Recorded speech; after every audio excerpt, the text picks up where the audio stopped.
Laga Big Match Liga 1 2022, pekan ke-9 terjadi di Stadion B.J. Habibie Parepare.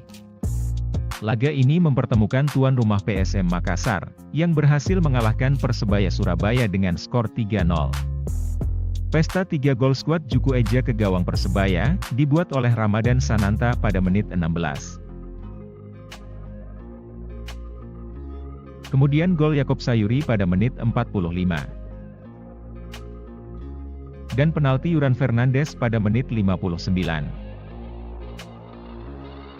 Hasil ini membuat Juku Eja menggeser Borneo FC di posisi 3 klasemen dan meneruskan tren belum terkalahkan hingga pekan ke-9 dari Liga 1 2022.